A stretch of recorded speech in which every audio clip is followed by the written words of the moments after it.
जाए। सोमवार व्रत कथा। एक साहूकार बहुत अमीर था। उसके पास धन की कोई कमी नहीं थी। साहूकार के पास सभी सुख और ऐश्वर्य के साधन थे, किंतु उसको एक ही दुख था कि उसके कोई औलाद नहीं थी। दिन रात वह इसी चिंता में लगा रहता था और वह पुत्र पाने के लिए हर सोमवार को भगवान चंद्रदेव व शिव जी की पूजा करता था, व्रत रखता था। साहूकार की भोलेनाथ के प्रति ऐसी भक्ति देखकर एक बार माँ पार्वती जी ने शिव जी से कहा, हे नाथ, ये साहूकार आपका अनन्य भक्त है और सदैव ही आपका व्रत और पूजा भक्ति भाव से किया करता है। आप कृपा करके इसकी मनोकामना को पूरी कर दें।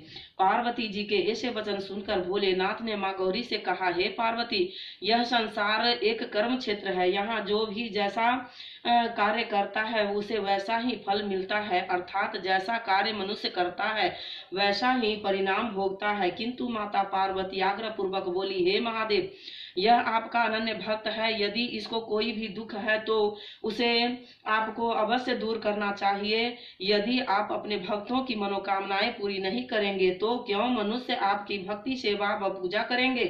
पार्वती जी के इस आग्रह को सुनकर शिव जी ने कहा, हे शिवे, इस साहूकार के कोई पुत्र नहीं है, इसी कारण यह दिन रात चिंतित व दुखी रहता है।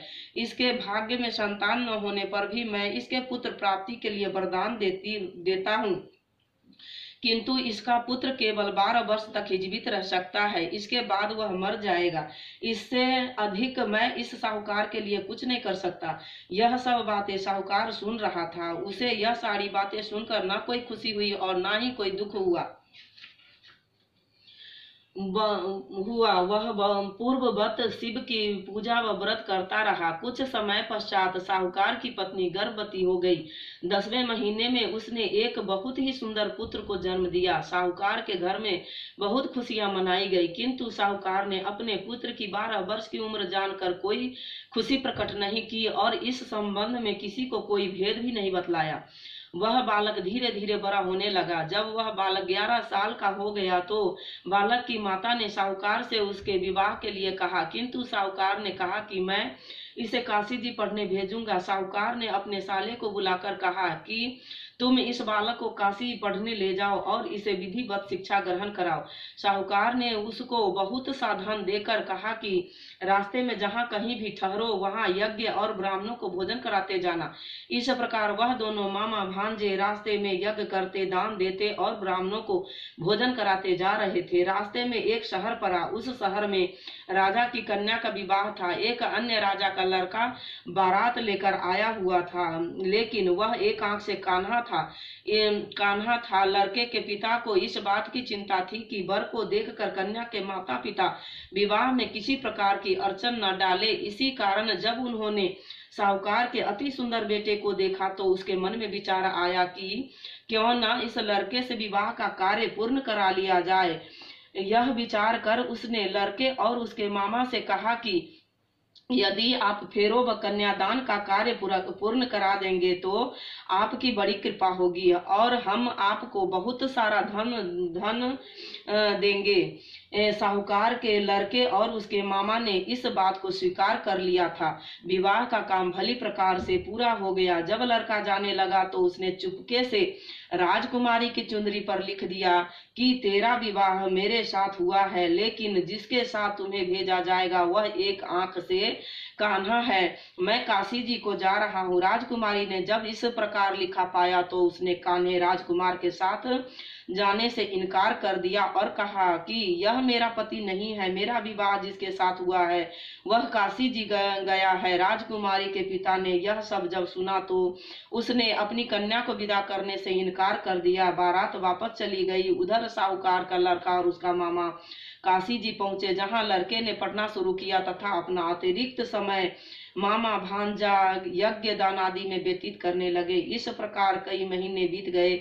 जब लड़का 12 साल का हुआ तो उस दिन लड़के के मामा ने कहा उस लड़के के मामा ने यज्ञ का आयोजन कर रखा था। अचानक ही लड़के की तबीयत खराब हो गई। लड़के के मामा ने कहा, अंदर जाकर सो जाओ। लड़का अंदर जाकर सो गया। थोड़ी देर पश्चात लड़का मर गया। जब लड़के के मामा ने देखा कि वह मर गया है तो वह बहुत दुखी हुआ। उसने सोचा कि मैं पहले यज्ञ पूरा कर लूं, तब कुछ सोचूंगा। लड़के के मामा ने यज्ञ पूरा किया और फिर रोना प्रारंभ कर दिया। वह बहुत जोर जोर से रो रहा था। संयोगवश शिव जी और पार्वती उधर से जा रहे थे। पार्वती जी ने भगवान भोलेनाथ से कहा, हे नाथ, कोई दुखिया व्यक्ति रो रहा है, उसके कष्टों को दूर कर दो। जब शिव जी और पार्वती जी वहां पहुंचे तो उसने देखा कि वहां पर एक लड़का मरा हुआ पड़ा है। तब पार्वती ने देखते ही लड़के को पहचान लिया। पार्वती जी ने लड़के के मरने का कारण पूछा तो भोलेनाथ ने बताया, हे गौरी, इस लड़के की आयु इतनी ही थी, ये अपनी आयु पूरी कर चुका है। तब पार्वती जी ने विनम्रता पूर्वक कहा, महाराज, कृपा करके आप इस लड़के को जीवित कर दीजिए, नहीं तो इसके माता पिता इसके वियोग में तड़प तड़प कर अपनी जान दे देंगे। माता पार्वती की बात सुनकर शिव जी ने लड़के को पुनः जीवित कर दिया। शिव जी की कृपा से लड़का जीवित हो गया। शिव शंकर व पार्वती जी शिव धाम को चले गए। शिक्षा पूरी होने पर लड़का और उसके मामा पहले की तरह यज्ञ करते, ब्राह्मणों को भोजन तथा दक्षिणा देते हुए अपने घर की ओर चल दिए।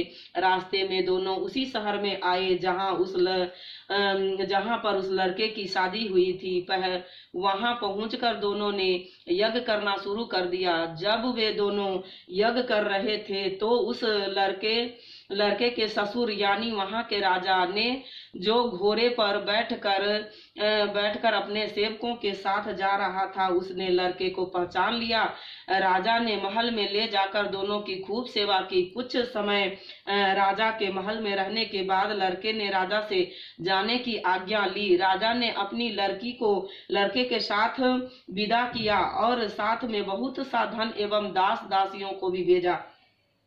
जब वे अपने शहर में आए तो लड़के के मामा ने कहा, पहले मैं तुम्हारे माता पिता को तुम्हारे आने की खबर सुना आता हूँ, तब तक तुम पत्नी सहित यहाँ आराम करो। ऐसा कहकर लड़के का मामा साहूकार को अपने पुत्र के आने की खबर देने चला गया। घर आकर उसने देखा कि उसके बहन और बहनोई छत पर बैठे हुए हैं और उन्होंने यह प्रण कर रखा है कि यदि उनका बेटा जीवित लौट आया तो वह छत से नीचे उतर आएंगे, नहीं तो छत से कूदकर अपने प्राण त्याग देंगे। लड़के के मामा ने जब यह समाचार उन्हें सुनाया कि उनका लड़का जीवित लौट आया है तो उन्हें विश्वास नहीं हुआ। तब लड़के के मामा ने शपथ खाकर कहा कि आपका पुत्र अपनी स्त्री और बहुत से धन और दास दासियों सहित घर आया है। तब साहूकार और उसकी पत्नी छत से नीचे उतर आए तथा प्रसन्नता के साथ अपने बेटे और बहू का स्वागत किया।